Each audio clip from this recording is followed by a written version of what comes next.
آپ صحابی رسول کا واقعہ دیکھ لیں، ابو امامہ الباہلی رضی اللہ تعالیٰ عنہ، جب وہ اس دین میں آئے، اسلام قبول کیا تو غریب تھے، اپنی قوم والوں کے پاس گئے کہ جب وہ کھانا کھائیں گے تو میں ان کے ساتھ کچھ کھا پی لوں گا۔ جب انہوں نے کھانا پکایا اور سرو کیا تو کھانے لگے تو دیکھا اس میں دم مسفوح پکا پا ہے۔ دم مسفوح وہ ہوتا ہے جب بکرے کو ذبح کرتے ہیں نا، یا دمبے کو یا اونٹ کو نہار کرتے ہیں تو جو خون نکلتا ہے نا، اسے لوگ اس میں شامل کر لیتے ہیں اور اس کو پکاتے ہیں۔ اس روایت میں تھا کہ وہ خنزیر بھی اس میں تھا، جو کہ دونوں حرام ہیں۔ تو انہوں نے شدید بھوک کی حالت میں ایسے ہاتھ بڑھایا اور دیکھا دم مسفوح ہے تو اس کو چھوڑ دیا اور کہا یہ ناجائز اور حرام ہے۔ تو قوم والوں نے کہا تمہیں بڑا حرام حلال کی پرواہ، تم کون، تمہیں کیا ہوا؟ کہتے کہ میں ایمان لے کے آ گیا ہوں اللہ تعالیٰ پہ اور اللہ کے نبی صلی اللہ علیہ وسلم پہ، میں اسلام ہو گیا، میں نے اسلام قبول کر لیا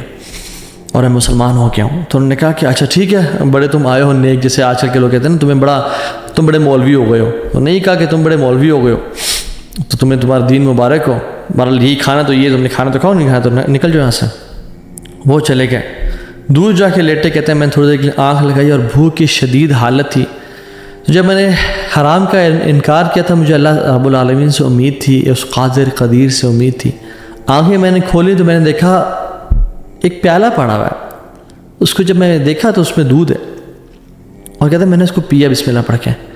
کہتے ہیں کہ اس سے زیادہ میٹھا، اس سے زیادہ سفید اور اس سے زیادہ ٹھنڈا دودھ میں نے آج تک اپنی زندگی میں نہیں پیا تھا، اتنا خالص دودھ۔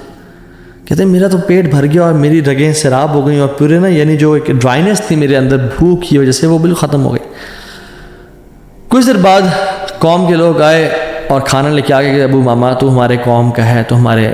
برادری کا ہے، چلیے کھانا کھا لے۔ تو انہوں نے کہا کہ میں حرام نہیں کھاتا اور مجھے میرے رب نے پلا دیے دودھ۔ تو وہ انہوں نے کہا کہ ابو ماما تو نے پہلے دین کو چینج کیا، پھر تو اسے جھوٹ بولنے شروع ہو گیا ہے، کیا مسئلہ ہے تیرے ساتھ، کوئی مسئلہ ہے؟ تو انہوں نے کہا نہیں میں جھوٹ نہیں بول رہا، میں اسلام قبول میں نے کیا اور میرے رب نے مجھے، جس رب پہ میں ایمان لے کے آیا ہوں، جس قادر پہ میں ایمان لے کے آیا ہوں، جس مقتدر پہ میرا بلیف ہے، اس نے مجھے دودھ پلایا اپنی طرف سے۔ وہ کہتے ہیں کہ تم جھوٹ بول رہے ہو۔ تو خیر ان میں سے جو ایک شخص تھا وہ آگے بڑھا اور ان کی شرٹ کو اوپر کیا اور ان کے اسٹمک کو دیکھا کہ کیا یہ فل ایمٹی ہے یا اس میں کچھ ہے۔ تو نہیں، وہ شاک ٹو ریئلائز کہ اٹ واز فل۔ اور جب ان کی انگلیوں کو دیکھا تو اس میں ان کا ہوگا ٹیکنیک کوئی بھوک کو نوٹس کرنے کے لیے، تو کہ دیکھا انگلیاں فریش تھیں، تر و تازہ تھیں، وہ بڑے حیران ہو گئے اور انہوں نے کہا کہ یہ تو نے کیا کیا، یہ کیسے ہوا؟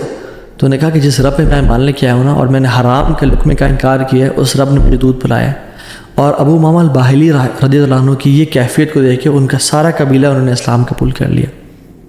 تو اگر ہم حرام کا انکار کرتے ہیں اپنی زندگی میں، we make it a point کہ حرام لقمہ ہم نے نہیں کھانا، تو اللہ تعالیٰ کس طرح سے اپنی قدرت کے مناظر ہمیں دکھائیں گے۔ دیکھیں، حرام بھی ہم کمائیں اور پھر بھی اللہ سے امید کریں کہ اللہ قدرت کے مناظر دکھائے، جھوٹ بھی بولیں، 500 کے پیچھے، 1000 روپے کے پیچھے جھوٹ بولیں، یہ کہیں لوگوں کو جی دیکھیں میری تو پہنچ یہ 1000 روپیز ہے، اور حالانکہ وہ پہنچ ہوتی ہے 500 کی یا 600 کی، تو بندہ کچھ پیسے کے لیے جھوٹ بولے اور پھر کہے اللہ تعالیٰ قدرت کے مناظر بھی دکھائے۔ عمل تو ہم پھر آن والا کریں اور موسیٰ علیہ السلام والا رزلٹ دیکھنے کی کوشش کریں، ایسا کبھی نہیں ہوتا۔ ہمیں اگر اللہ تعالیٰ کی قدرت کے مناظر اپنی زندگی میں دیکھنے ہیں نا، اور ہم چاہتے ہیں کہ اللہ تعالیٰ ڈائریکٹ انٹرفیئر کرے اور ہماری زندگی کو آسان کرے، تو ہم نے حرام لقمے سے دور رہنا ہے۔ کہہ دیں لوگوں کو کہ نہیں کریں گے ہم بینک کی جاب، نہیں کھائیں گے ہم سود، نہیں بولیں گے ہم جھوٹ، ہاں بھوکے مر جائیں گے لیکن ہم گناہ نہیں کریں گے، ہم جھوٹ، ہم حرام لقمہ نہیں کھائیں گے، 8000 پہ گزارا کر لیں گے، 15-20 ہزار پہ گزارا کر لیں گے، جتنی تنخواہ ہے اس پہ گزارا کرنا سیکھیں، لیکن حرام نہیں کھائیں گے۔ اور پھر دیکھیں اللہ تعالیٰ کس طرح سے آپ کے رزق میں، آپ کے گھر میں، آپ کے اہل و عیال میں، آپ کی زندگی میں برکتیں لے کے آتا ہے اور مشکل سے آپ کو نکالتا ہے۔ ایک اور واقعہ بڑا فیمس اور اکثر لوگ چاہتے ہیں کہ ریفرنس بھی دیا جائے، تو کتاب الزہد کا ہے، عبداللہ بن مبارک رحمہ اللہ کی کتاب ہے، اور حلۃ الاولیاء کتابیں بھی ہے، ابو نعیم الاصفہانی رحمہ اللہ کی کتاب ہے، اور سیر اعمال النبلاء میں بھی ہے، امام زاہبی کی کتاب ہے۔ ان تینوں کتب میں یہ واقعہ مینشنڈ ہے کہ حضرت صلہ رحمہ اللہ، ان کا واقعہ ہے کہ وہ سفر کر رہے تھے اور سفر کرتے کرتے صحرا میں سفر تھا، تو انہوں نے جو راشن رکھا تھا وہ آہستہ آہستہ ڈپلیٹ ہو کے کم ہوتا گیا، حتیٰ کہ بالکل ختم ہو گیا۔ تو انہوں نے سوچا کہ میں کسی سے مدد لے لوں گا، کسی سے لے لوں گا۔ تو جب وہ آگے پہنچے تو دیکھا ایک شخص تھا، اس کے پاس یعنی کافی سے راشن تھا، تو انہوں نے کہا کہ مجھے کچھ دے دو۔ اس نے وہ اس کا کھانا سرو کیا اور دیا، تو اس کا جو بیسکلی روٹی تھی یا جو ایک پراٹھا ٹائپ کا تھا، اس کو پگ فیٹ سے پکایا ہوا تھا، اس پہ جو ایک جو بیسکلی جو فیٹ تھا وہ پگ کا تھا۔ جب ان کو پتہ چلا کہ یہ اس میں سور کی چربی کا استعمال کیا گیا جو حرام ہے، تو انہوں نے اس کا انکار کر دیا۔ آگے گئے، ایک اور شخص ملا، وہ بڑا کمزور اور ویک سے تھا اور تھوڑا سا اس کے پاس مال تھا، تو انہوں نے کہا میں کھا لوں اسے۔ تو انہوں نے کہا دیکھو تم میرے مسلمان ہوئے، تم کھا تو لو لیکن مجھ پہ ظلم نہ کرنا، میرا بہت لمبا سفر ہے، اگر تم نے کھانا کھا لیا تو میں رول جاؤں گا، میں برباد ہو جاؤں گا، میرا سفر ختم ہو جائے گا، تو مجھ پہ ظلم نہ کرنا۔ تو انہوں نے اس کو بھی چھوڑ دیا، حرام کا لقمہ چھوڑا، ظلم کو چھوڑا، اور کہتے ہیں میں آگے جا رہا تھا، اپنے گھوڑے پہ سوار تھا اور بھوک کی ایک مدہوشی تھی، تو کہتے ہیں پیچھے نا مجھے ایسے محسوس ہوا کہ کوئی چیز گری ہے، میں نے دیکھا ایک پیچھے تھیلا سا مجھے نظر آیا، میں گھوڑے سے اترا اور پیچھے جا کے دیکھا تو وہ ایک سفید کھجور کے پتوں میں لپٹا ہوا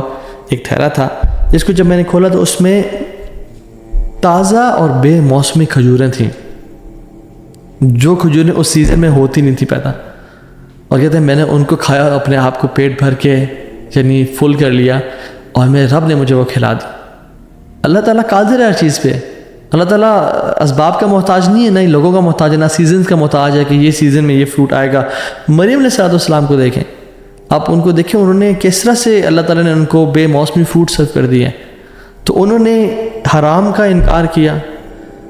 ظلم سے بچے، کسی مسلمان پہ ظلم نہیں کیا، اللہ تعالیٰ نے اپنی قدرت کے مناظر دکھا دیے۔ تو ہمیں کیا سمجھ آتی ہے اس سے؟ ہم اگر اپنی لائف میں اللہ والے بن جائیں تو اللہ تعالیٰ ہمیں امتحان تو لے گا ہمارا، مگر کبھی ضائع نہیں کرے گا ہمیں۔ یاد رکھیں اس بات کو، یہ اپنے ساتھ لکھ لیں، اللہ کبھی ضائع نہیں کرے گا ہمیں، بس مایوسی ختم کر دیں، جتنا اللہ دے رہا ہے اس پہ گزارا کرنے شروع ہو جائیں، اللہ تعالیٰ کی ڈسٹریبیوشن پہ راضی ہو جائیں، اور اللہ تعالیٰ سے دعائیں کریں کہ یا رب میں تیرے سے سنسیئر بنوں گا یا بنوں گی، میں گناہوں سے بچوں گا، میں ہر قسم کے ظلم، زیادتی اور حرام سے بچوں گا، میں اپنی نیت کو خالص اور صاف رکھوں گا۔ ٹھیک ہے، جو 3 ہم نے پرنسپلس پڑھے آج، نیت کو خاص اور خالص رکھنا اللہ کی رضا کے لیے، جو بھی عمل کریں اللہ سے اجر کی امید رکھیں، لوگوں سے اجر کی امید نہ رکھیں، اور تیسری چیز حرام کا لقمے سے بچیں۔ یہ 3 آپ کام کریں، اللہ تعالیٰ کس طرح سے آپ کو اپنی قدرت کے مناظر دکھائے گا، آپ حیران ہو جائیں گے کہ اللہ تعالیٰ کس طرح سے آپ کو رزق دے گا، من حیث لا یحتسب، وہاں سے روزی دے گا جہاں سے آپ نے امیجن نہیں کیا ہوگا، اللہ تعالیٰ وہاں سے آپ کی ڈور اوپننگ کر دے گا، آپ نے کبھی امیجن نہیں کیا ہوگا۔ بس کرنے کی دیر یہ ہے، تھوڑا سا نہ رک جایا کریں، تھوڑا سا صبر کر لیا کریں، تھوڑا سا جلد بازی نہ کیا کریں،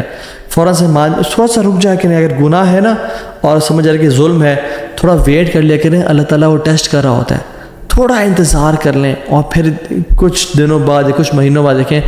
اللہ تعالیٰ کس طرح سے آپ کو نواز دے گا۔ جیسے قاضی ابو بکر رحمہ اللہ کے ہم نے قصے کو پڑھا، انہوں نے اس 500 دینار کا یعنی انکار کیا، انہوں نے کہا میں ڈیزرو نہیں کرتا، یہ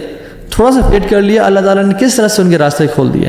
اور آپ باقی بھی اپنے واقعات سنیں کہ اگر ہم تھوڑا سا ویٹ کر لیں، اللہ ٹیسٹ کرتا ہے انسان کو کہ یہ ابھی اجرت اختیار کرتا ہے، ارجنسی میں اس چیز کو لے لیتا ہے اور حرام کما لیتا ہے، فوراً سے ایزینس کو پسند کرتا ہے، یا میری رضا کے لیے تھوڑی سی انکمفرٹیبلٹی کو پسند کرتا ہے، اور پھر میں اس کی لائف کو آئندہ آنے والے دنوں میں کمفرٹیبل بنا دوں گا۔ So decide for yourself right now. اور میری اللہ تعالیٰ سے دعا ہے کہ یا اللہ تو قادر ہے، تو قدیر ہے، تو مقتدر ہے، تو ہر چیز پر نہایت غالب ہے، تو ہم میں سے جس کی پریشانیاں ان کی پریشانیوں کو آسانیوں میں بدل دے، جو دکھی ہیں، اداس ہیں، انزائٹی ڈپریشن میں ہیں، ان کی انزائٹی ڈپریشن کو خوشیوں میں بدل دے، اور ہر قسم کی مصیبت کو ہم سے دور لے جا، اور ہر قسم کی آسانی اور اپنی رحمت کو ہمارے بس میں لکھتے، ہماری قسمت میں لکھتے، ہمیں اپنے اوپر ایمان، کامل ایمان لانے کی توفیق عطا فرما، اور ہمیں ہر گناہ سے، ہر بدنیتی سے، ہر قسم کے ظلم اور زیادتی سے بچا لے، حرام کے لقمے سے یا اللہ ہمیں اور ہمارے اولاد کو بچا لے، اور پھر دیکھیں انشاءاللہ اللہ تعالیٰ کس طرح سے بہترین مدد کرتا ہے۔ وحسن اولئک رفیقا، اور پھر اللہ ہمیں ایسے لوگوں میں سے شامل کر لے گا کہ جو نبیین ہیں، صدیقین ہیں، شہداء ہیں، صالحین ہیں، اللہ اپنے قریبی لوگوں میں سے ہمیں شامل کر لے گا انشاءاللہ تعالیٰ۔ امید ہے اس لیسن سے مجھے تو بہت الحمدللہ فرق محسوس ہو اپنی زندگی میں، اور آپ لوگوں بھی بہت لرننگ کی توفیق ملی ہوگی انشاءاللہ، اور بہت بینیفٹ پہنچائے گی یہ باتیں انشاءاللہ آپ کی زندگی میں۔ بارک اللہ فیکم۔ جو کچھ سنا گیا اللہ پاک اس پر عمل کرنے والا اور آگے لوگوں تک پہنچانے والا بنائے۔ مزید اصلاحی بیانات کے لیے ہمارے یوٹیوب چینل دین اور دنیا کو سبسکرائب کریں۔ جزاک اللہ خیر۔